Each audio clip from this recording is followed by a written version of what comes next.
sono De Lucia dell'Università di Firenze, sono un professore, un ricercatore. Noi abbiamo sviluppato questo nuovo concetto, questa nuova idea di mobilità.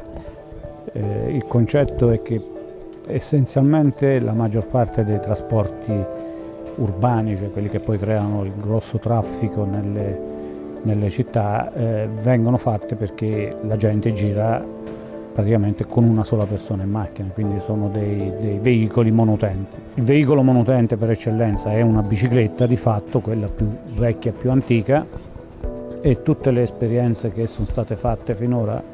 sulle bike sharing e queste iniziative di questo tipo qui hanno in qualche modo una vita limitata e hanno trovato dei limiti nel far business, nel tentativo di far durare i mezzi. Quindi il problema è sempre quello di dopo un paio di anni va rinnovato completamente il parco biciclette, e questo è un costo del sistema. Quello che noi abbiamo fatto è abbiamo cercato di superare questi limiti e semplificare anche un po' l'utilizzo del mezzo, cioè mettendoci dentro le biciclette elettriche. Quindi abbiamo di fatto diviso la parte tecnologica di un e-bike dalla vecchia bicicletta, lasciando la bicicletta di proprietà del vecchio proprietario e dando a lui l'utilizzo di un kit che trasformi direttamente una bicicletta in e-bike. Quindi l'utente non ha bisogno di spendere troppi soldi, spende pochissimo, cambia la ruota anteriore della bicicletta e ha bisogno di dotarsi di una tessera per prelevare la batteria quando decide di usarla. In questo modo il sistema diventa estremamente poco costoso per chi lo usa, ma soprattutto la batteria diventa, che è l'oggetto poi più intelligente di tutto il sistema. Tra l'altro questa batteria qui tiene dentro tutto, tiene dentro il controller del motore, tiene dentro il BMS, tiene dentro anche una scheda che fa il rilievo dell'inquinamento, è di proprietà di un gestore e quindi di fatto alla fine la batteria è condivisa tra vari utenti e quindi la stessa batteria viene utilizzata più volte al giorno, al contrario di quello che succede con le biciclette normali. Questo fa sì che la batteria diventi anche una fonte di guadagno per il gestore, perché anche se lo affitta a pochissimo, si parla di meno dell'euro, 50 centesimi a utilizzo, se uno va a vedere i tragitti, cioè le percorrenze medie delle biciclette in città, si tratta di 4-5 km. Ora una batteria del genere,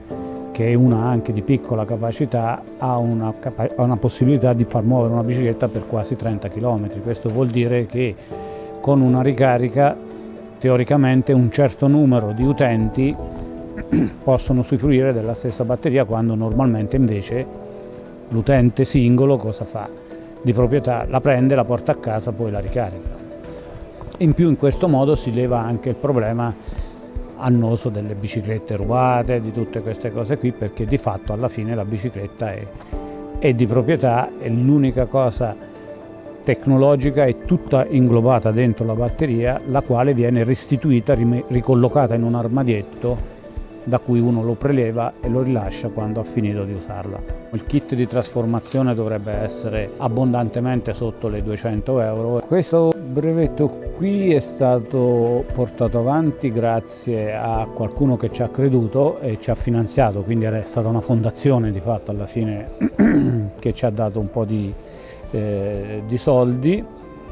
e al momento siamo nella fase di sperimentazione a lungo termine, nel senso tutto lo sviluppo del kit è fatto, lo sviluppo della batteria, del BMS intelligente eccetera è stato già finito, e oggi stiamo portando avanti la novità di questo, è quello di utilizzare la stessa batteria sia per le biciclette che per i monopattini elettrici. Ovviamente qui c'è un problema di codice della strada, nel senso i monopattini elettrici ora non sono ancora ben inquadrati, quindi non si sa dove collocarli, però in realtà quelli rappresenteranno un altro grosso tassello che risolveranno questo problema, perché i percorsi sotto 3 km anche la bicicletta è esagerata e quindi saranno altri mezzi che probabilmente in futuro porteranno a sviluppare queste tecnologie, queste nuove metodologie di mobilità. Quindi queste batterie che viaggiano sono utilizzate sia per biciclette che per monopattini. Oggi noi stiamo implementando e costruiamo e monteremo da settembre 8 postazioni che hanno dentro, sono praticamente degli armadietti intelligenti in cui uno si accredita con una tessera, c'è un master fino a 8 slave, ogni slave contiene 24 batterie, quindi ogni armadietto distributore ha diversi slot. Tutto questo ora è una sperimentazione universitaria, quindi all'interno dell'Ateneo di Firenze verranno installate 8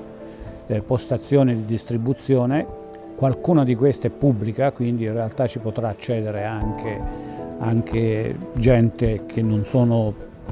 universitari, e quindi questa è la prima fase che si dovrebbe concludere entro l'anno.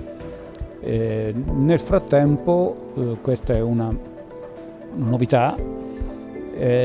parlandone con il rettore e tutto, avevamo deciso di dare disponibilità di utilizzare questo brevetto a tutti gli atenei nazionali che ne chiedessero l'utilizzo, proprio perché l'università rappresenta, come le scuole, rappresentano quella parte dove essenzialmente è più facile far crescere le nuove iniziative, le nuove idee. Abbiamo avuto dei contatti da parte di RAI, che da parte di qualche giornale che ci ha intervistato,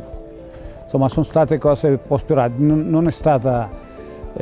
pianificata un'azione divulgativa, o almeno non ancora. Probabilmente andrebbe fatto, ma non, siamo tecnici.